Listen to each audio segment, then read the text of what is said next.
ఈరోజు Anantapuram police training కాలేజ్లో సుమారుగా 394 మంది సబ్ ఇన్స్పెక్టర్స్ ఈరోజు పాసింగ్ అవుట్ పరేడ్కి ఇక్కడికి రావడం జరిగింది.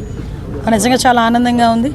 వీళ్ళందరూ కూడా తమ శిక్షణ పూర్తి చేసుకొని ఈరోజు ఒక గర్వంగా ఈరోజు వాళ్ళు బయటికి వెళ్ళి తమ సేవలు అందించడానికి, తమ ఉద్యోగ ధర్మాలు నిర్వర్తించడానికి ఈరోజు వెళ్ళే కార్యక్రమాలకి మేమందరం కూడా ముఖ్య అతిథిగా హాజరైనందుకు ప్రత్యేకంగా డిపార్ట్మెంట్ వాళ్ళందరికీ కూడా ధన్యవాదాలు తెలియజేసుకుంటున్నా. ఈ కార్యక్రమానికి మన డీసీపీ గారు హరీష్ కుమార్ గుప్తా గారు, అదేవిధంగా మన ప్రిన్సిపల్ గారు మోహన్ రావు గారు, డిపార్ట్మెంట్ మొత్తం అందరూ కూడా ఇక్కడికి వచ్చి ఉన్నారు.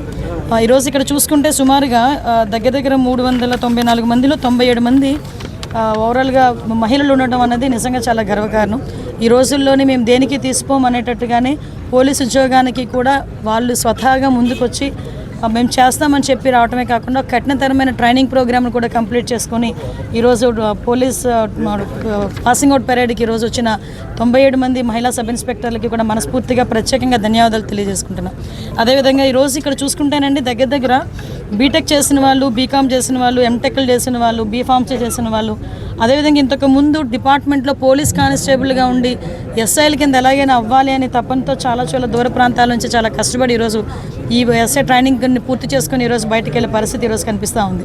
ఈరోజు చాలామంది పోలీస్ డిపార్ట్మెంట్ వాళ్ళని కూడా ఈరోజు ఎప్పటికెప్పుడు గౌరవ చంద్రబాబు నాయుడు గారి ఆదేశాల మేరకు టెక్నాలజీని బేస్ చేసుకొని విజిబుల్ పోలీస్ కన్నా ఇన్విజిబుల్ పోలీసింగ్తో నేరాలను అరికట్టాలి అని ఒక కృతనిశ్చయంతో ఈరోజు గౌరవ చంద్రబాబు నాయుడు గారు, ముఖ్యమంత్రి వర్యులు, అదేవిధంగా పోలీసు సిబ్బంది అందరం కూడా మేము పనిచేయడం అందరూ కూడా చూస్తున్నారు. దానిలో భాగంగానే సుమారుగా 1,00,000 CCTV కెమెరాలని మేము ఇన్స్టాల్ చేయాలని చెప్పి లక్ష్యంగా పెట్టుకున్నాం. మేము మ్యాక్సిమం ఈ ఏప్రిల్ ఎండింగ్ నాటికి అది పూర్తి చేయగలమన్న నమ్మకం కూడా మాకుంది. ఇంతకుముందు గవర్నమెంట్లో మీకు తెలుసు సీసీ కెమెరాలు కూడా పనిచేయని పరిస్థితుల్లో, ఈవెందో పోలీస్ స్టేషన్స్లో కూడా సీసీ కెమెరాలు పనిచేయని పొజిషన్స్లో ఉన్నాయి. కానీ ఈరోజు పరిస్థితులు ఎలా ఉన్నాయంటే ప్రతి చోట ఈవెన్ గౌరవ నారా లోకేష్ గారు, విద్యాశాఖ మంత్రి నారా లోకేష్ గారిని కూడా మొన్న మేము డీసీపీ గారు రిక్వెస్ట్ చేసి ప్రతి హాస్టల్లో కూడా, ఉమెన్ హాస్టల్స్లో కూడా, గర్ల్స్ హాస్టల్ దగ్గర కూడా సీసీ కెమెరాలు ఏర్పాటు చేయమని చెప్పడం జరిగింది. ఈవెన్ అన్ని డిపార్ట్మెంట్స్లో ఉన్న మంత్రులందరికీ కూడా మేము ఇన్ఫార్మ్ చేయడం జరిగింది. హాస్పిటల్స్ దగ్గర నుంచి ప్రతి చోట కూడా సీసీ కెమెరాస్ ఉండాలి. ఎక్కడ ఏమి జరిగినా కూడా ఇమీడియట్గా దానికి రెస్పాండ్ అయ్యే పరిస్థితి కనిపించాలి అని. దానికి ఎగ్జాంపుల్ ఏంటంటే నిన్న ట్విట్టర్లో ఒకటి వచ్చింది. తిరుపతి దగ్గర ఒక హాస్టల్ పిల్లలు బయటకు వెళ్తూ ఉంటే ఒక మిస్బిహేవ్ చేసి ఒక అతను వెళ్ళిపోతాడు ఇష్టానుసారంగా మాట్లాడి. సో ఇమీడియట్గా అక్కడ నియర్ బై ఒక పోలీస్, అక్కడ నియర్ బై ఒక ఇంటి దగ్గర సీసీ కెమెరాలు అది క్యాప్చర్ చేసుకొని ఒక అన్నోన్ పర్సన్ మాకు ట్వీట్ పెట్టాడు. దాన్ని మాకు పంపించేసరికి మేము ఇమీడియట్గా ఎస్పీ గారికి పంపించేసరికి వాటిని ట్రేస్ అవుట్ చేసుకొని అలాంటి వాటిని కూడా, అంటే ఈవ్ టీజింగ్ని కూడా అరికట్టడానికి సీసీ కెమెరాలు ఉపయోగపడే పరిస్థితి ఈరోజు కనిపిస్తూ ఉంది.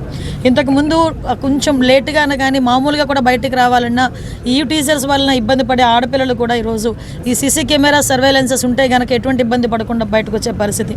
తప్పు చేసిన వాడు ఎవడూ కూడా తప్పించుకోకూడదు అని ఒకే ఒక దృక్పథంతో ఈరోజు ఇన్విజిబుల్ పోలీసింగ్కి కూడా ప్రత్యేకమైన ప్రాధాన్యత ఇస్తూ డ్రోన్స్ని కూడా ఏర్పాటు చేసి ప్రతి పోలీస్ స్టేషన్లోనే ఏర్పాటు చేసే పరిస్థితి కూడా కనిపిస్తూ ఉంది. మీ అందరికీ తెలుసు ఈరోజు పోలీస్ డిపార్ట్మెంట్ గాంజాయి పట్ల, అదేవిధంగా డ్రగ్స్ పట్ల అక్కడ ఉక్కుపాదం మోపడం, ఈగలకి కూడా ప్రత్యేకంగా ఒక బడ్జెట్ కేటాయించుకోవడం, సైబర్ పోలీస్ స్టేషన్స్ని కూడా ప్రతి జిల్లాలో ఏర్పాటు చేసుకోవడానికి బడ్జెట్ని రూపొందించుకోవడం కూడా జరిగింది. ప్రత్యేకంగా గౌరవ చంద్రబాబు నాయుడు గారికి, అదేవిధంగా ఆర్థిక శాఖ మంత్రి పయ్యావుల కేశవ్ గారికి, పవన్ కళ్యాణ్ గారికి కూడా ప్రత్యేకంగా ధన్యవాదాలు తెలియజేసుకోవాలి. ఎందుకంటే ఎప్పుడూ లేని విధంగా హోమ్ డిపార్ట్మెంట్కి ప్రత్యేకమైన నిధులు ఏర్పాటు చేసుకోవడం కూడా ఈరోజు బడ్జెట్ కేటాయించడం కూడా జరిగింది. వీటన్నిటితో పాటు పోలీస్ డిపార్ట్మెంట్ని స్ట్రెంథెన్ చేయడానికి, ఇన్ఫ్రాస్ట్రక్చర్ డెవలప్ చేయడానికి, వాళ్ళకి కావాల్సిన టెక్నాలజీకి సంబంధించిన అంత ఎక్విప్మెంట్ కూడా, ఈవెన్ దో మాకు టార్గెట్ ఒకటేనండి, 100 రోజుల్లో కన్విక్షన్ పడేటట్టుగా మేము ప్రయత్నం చేయాలి. 100 రోజుల్లో ఇప్పుడు ఒక పోక్సో కేసు ఉంది. ఆ పోక్సో కేసు మొన్న రీసెంట్గా మీకు ఎగ్జాంపుల్ చెప్పాలి, విజయనగరం జిల్లాలో ఒక పోక్సో కేసు మాకు నమోదైంది. ఇమీడియట్గా అక్కడ ఉన్న ప్రాసిక్యూషన్ డిపార్ట్మెంట్ వాళ్ళు కానీ, పోలీస్ డిపార్ట్మెంట్ వాళ్ళు కానీ, ఫోరెన్సిక్ వాళ్ళు కానీ కోఆర్డినేషన్తో పనిచేయడం వల్ల అతనికి బెయిల్ రాకముందే వితిన్ 100 డేస్లోనే కన్విక్షన్ పడి 25 సంవత్సరాలు శిక్ష పడే విధంగా మొన్న రీసెంట్గా 4-5 సంఘటనలు కూడా మీకు గుర్తు చేయాలి.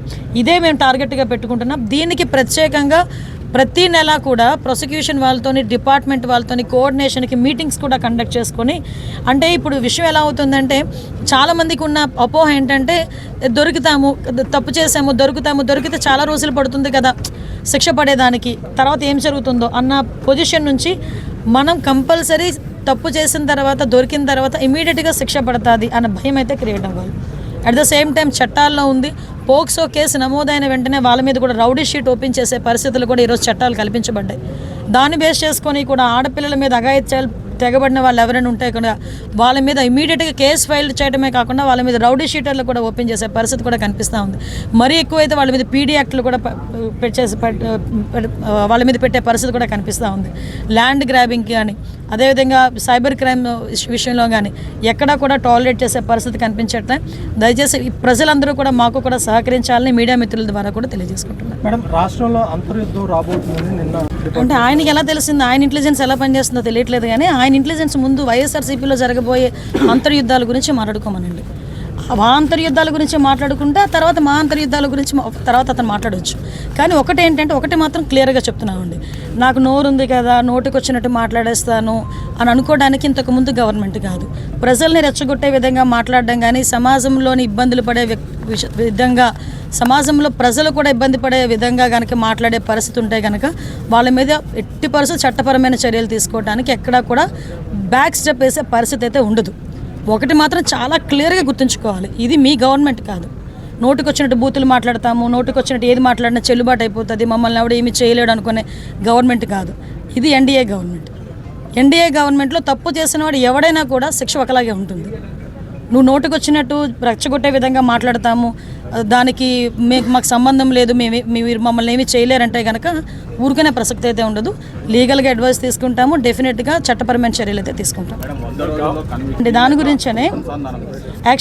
గురించేనే రీసెంట్గా గౌరవ చంద్రబాబు నాయుడు గారితో ఒక మీటింగ్ కూడా ఏర్పాటు చేసుకోవడం జరిగిందండి. పీపీలు ఏపీపీలు మొత్తం అన్నీ కూడా మేము అన్ని ఫిల్ చేసుకోవటం ఒక ఎత్తు అయితే, ఈ ప్రాసిక్యూషన్కి సంబంధించి ఎవిడెన్స్ సబ్మిట్ చేయడంలో ఫోరెన్సిక్ డిపార్ట్మెంట్ కూడా లేట్ చేయకుండా వితిన్ 5 daysలోనే ఫోరెన్సిక్ రిపోర్ట్ ఇవ్వడానికి కానీ డాక్టర్స్ దగ్గర నుంచి వూండ్ సర్టిఫికేట్స్ రావడం కానీ ఇవన్నీ కూడా మేము టార్గెట్ పెట్టుకున్నామండి. ఈరోజు 100 రోజుల్లో కన్విక్షన్ పడాలి అని మేము టార్గెట్ పెట్టుకున్నాం. ఆ టార్గెట్ ఫుల్ఫిల్ అవ్వడానికి మా ఇన్ఫ్రాస్ట్రక్చర్ మేము డెవలప్ చేసుకుంటున్నాం. At the same time legal టీమ్ని కూడా మేము కొంచెం స్ట్రెంథెన్ చేసుకునే పరిస్థితులు మేము ఈరోజు ఉన్నాం. అంటే స్క్రిప్ట్ ఎవరిది చదివినా శిక్ష అయితే అతనికే కదా పడుతుంది. అనుభవించే రాజా ఆయనే కదా, అది వేరే కదా. అది ఏదైనా చదవచ్చు, కానీ అనుభవించే రాజా ఆయనే కదా అవుతున్నాడు. ఓకేనండి, నేను ఒకటి అడుగుతున్నానండి మిమ్మల్ని, డైరెక్ట్ క్వశ్చన్. పోసాని మాటల్ని టాలరేట్ చేసి అయ్యో పాపం అనుకునే ఒక్క మనిషిని తీసుకురండి, మేము ఆలోచిస్తాం ఒకసారి మాట్లాడడానికి. పోసాని మాటలు ఇష్టానుసారంగా మాట్లాడిన తర్వాత సభ్య సమాజం తలదించుకునే విధంగా సాధారణంగా అనకూడదు కానీ ఇల్లిటరేట్స్ కూడా అలాంటి మాటలు మాట్లాడుకోరు. సో అవతల వాళ్ళకి మనోభావాలు దెబ్బతిన్నాయి, వాళ్ళ ఆత్మగౌరవాలు దెబ్బతిన్నాయి. పోలీస్ కేసు పెట్టారు, యాజ్ పర్ లా మేము వెళ్ళాం. ఇందులోని టార్గెటెడ్ ఏముంది? వాళ్ళు ఏం మాట్లాడలేదా? వాళ్ళు అటువంటి కామెంట్స్ చేయలేదా? మరి ఇంతకు ముందు మా మీద కేసులు పెట్టిన కేసులని ఎప్పుడు అండి? చంద్రబాబు నాయుడు గారికి మీద కేసు పెట్టారు కదా, అది ఎప్పుడు? అది 53 రోజులు తైల్లో పెట్టారు చంద్రబాబు నాయుడు గారిని తీసుకెళ్ళి ఆ రోజు. అంటే ఒకటి ఎప్పుడూ కాదు, మాకు మాకు కేసు వచ్చింది, మేము యాక్షన్ తీసుకోవాలి, డెఫినెట్గా తీసుకుంటాం. మేము కూడా అంటే విషయం ఏంటంటే